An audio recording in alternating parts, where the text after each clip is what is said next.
Let's mic देश का मिजाज ईस्ट।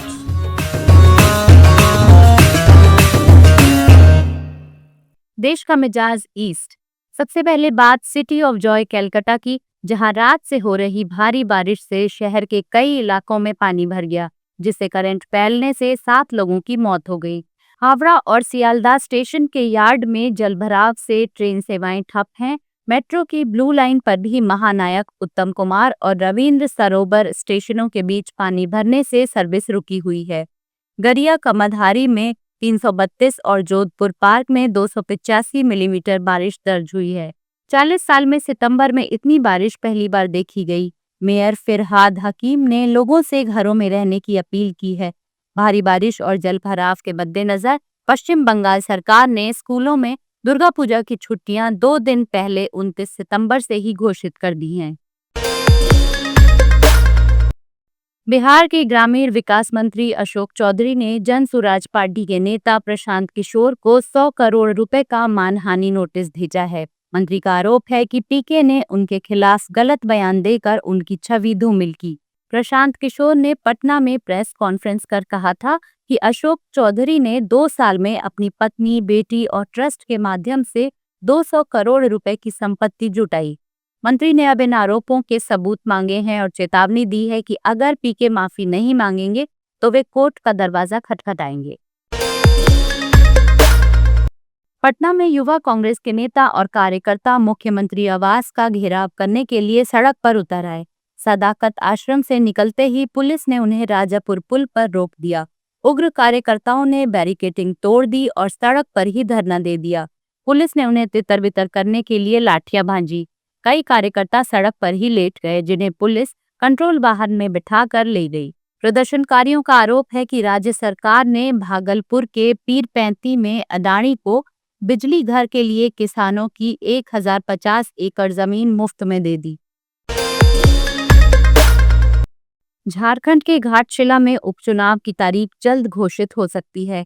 चुनाव आयोग के सूत्रों का कहना है कि ये बिहार विधानसभा उपचुनाव के साथ ऐलान हो सकता है, ताकि प्रशासन और सुरक्षा व्यवस्था में आसानी हो। शिक्षा मंत्री रामदास सोरेन के निधन से ये सीट 1 महीने से खाली है और नियम के मुताबिक 6 महीने में चुनाव जरूरी हैं। यहाँ की मतदाता सूची अपडेट हो चुकी है, नए वोटर जोड़े गए हैं और मतदान केंद्रों की लिस्ट तैयार है। कर्मचारियों का प्रशिक्षण पूरा हो चुका है और ईवीएम की जांच भी जल्द खत्म होगी। झारखंड मुक्ति मोर्चा दिवंगत मंत्री के बेटे सोमेश सोरेन को उम्मीदवार बना सकता है।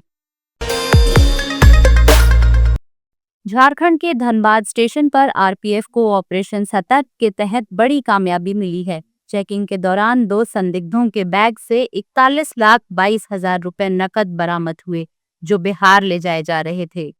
रुपए को अखबार और गमछे में छिपाकर स्कैनर से बचने की कोशिश की गई थी। दोनों को हिरासत में ले लिया गया है, जिनकी पहचान भी हो चुकी है। छत्तीसगढ़ में मुख्यमंत्री विष्णुदेव साय ने धमतरी जिले में मगरलोड विकासखंड के करेली बड़ी गांव में 51 महतारी सदनों का लोकार्पण किया। इस योजना को मुख्यमंत्री ने माताओं और बहनों की तरक्की के लिए महत्वपूर्ण बताया। इसके साथ ही मुख्यमंत्री ने महिला समूहों को महतारी सदन का हस्तांतरण प्रमाण पत्र सौंपा। ओडिशा के कटक में 50 करोड़ रुपए का सीसीटीवी और ट्रैफिक सिग्नल प्रोजेक्ट अधर में लटक गया है। ओडिशा के हाउसिंग और अर्बन डेवलपमेंट विभाग ने ओडिशा हाईकोर्ट को बताया कि उनके पास इस प्रोजेक्ट के लिए पैसे नहीं हैं। इस पर कोर्ट ने सरकार से 23 अक्टूबर तक फंडिंग पर स्थिति स्पष्ट करने को कहा है। ये प्रोजेक्ट शहर में 107 सीसीटीवी और 30 ट्रैफिक सिग्नल लगाने के लिए था, जिसकी लागत अब करीब 54 करोड़ रुपए हो गई है। कटक डेवलपमेंट अथॉरिटी ने लगभग 27 करोड़ रुपए का एडवांस दे दिया और 10 जगहों पर काम भी चल रहा है। अब बाकी पैसों के लिए गृह विभाग की मंजूरी का इंतजार है। आप सुन रहे थे let's mic more than radio. Follow कीजिए हमें हमारे सोशल मीडिया प्लेटफॉर्म्स पर।